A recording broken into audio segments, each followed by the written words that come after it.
فطرے میں پیسہ دینا ہے یا غلہ دینا ہے؟ فطرے میں اچھا فطرے میں پیسہ دینا ہے یا غلہ دینا ہے؟ اللہ کے رسول صلی اللہ علیہ وسلم کے زمانے میں غلہ بھی تھا، چاول بھی تھے، گیہوں بھی تھے، جو بھی تھے، کھجور بھی تھے، پنیر بھی تھے، روپیہ بھی تھا۔ روپیہ مینس یعنی درہم تھے، دنانیر تھے۔ لیکن اللہ کے نبی صلی اللہ علیہ وسلم نے حکم دیا کہ غلہ دو، نماز عید سے پہلے ضرورت مندوں کو غلہ دو، طہرۃ للصائمین و طعمۃ للمساکین، روزے داروں کے لیے، روزے داروں کے روزے کی پاکی ہے اور غریبوں کے لیے، مسکینوں کے لیے اس دن کھانا ہے۔ تو غلہ دینا یہ ہے واجب اور فرض، پیسہ دینا یہ نبی کریم صلی اللہ علیہ وسلم سے ثابت نہیں ہے۔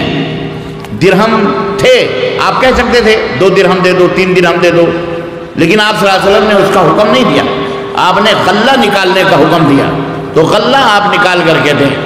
البتہ ایک شکل یہ ہوتی ہے کہ کوئی ذمہ دار ہے اور بازار سے اس کے غلے آتے ہیں، جاتا ہے وہ، یا اس کے کفالت میں بہت سارے بیوہ ہیں، یتیم ہیں، مسکین ہیں، یا کوئی انجوز ہے، کوئی ادارہ ہے اور وہ غریبوں اور مسکینوں کی لسٹ اس کے پاس ہوتی ہے، تو آپ اسے 2.5 کلو کے حساب سے، یعنی 2 کلو 47 گرام، 2.5 کلو کے حساب سے آپ اسے پیسے دے دیں اور یہ نصیحت کریں کہ اس پیسے سے آپ کو غلہ نکالنا ہے۔ کیا نکالنا ہے؟ اور غلہ محتاجوں تک پہنچانا ہے، خلاص۔ تو اگر وہ کہتا ہے ہاں ٹھیک ہے، کہتا نہیں میں غلہ نہیں نکالوں، میں پیسے دے دوں گا، تو اس کو مت دو۔ لیکن اگر وہ کہتا ہے کہ ہم غلہ ہی نکالیں گے تو بے شک آپ اس کو دے دو، انشاءاللہ آپ کا صدقہ فطر ادا ہو گیا۔ اب وہ کیا کرتا ہے کیا نہیں کرتا وہ اس کے گلے میں ہے، آپ تو پاک صاف ہو گئے، ٹھیک ہے؟ اوکے؟ اس کے ساتھ اس کا استعمال نہیں بتا رہا کیا؟ جمع ہوتا ہے، اس کو کہاں استعمال کرنا ہے، کن کو دینا ہے، مدرسہ، مسجد؟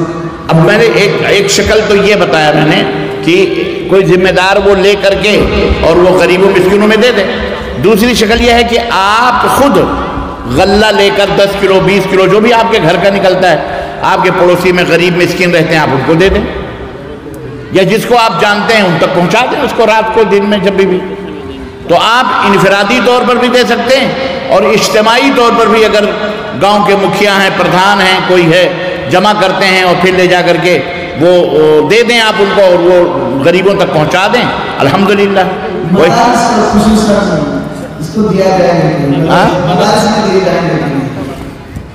یہ زکوٰۃ وغیرہ کی رقم یہ در حقیقت غریبوں مسکینوں کی ہوتی ہے، اس میں مدارس کا تو میں نہیں سمجھتا ہوں کہ کوئی عمل دخل ہوتا ہے۔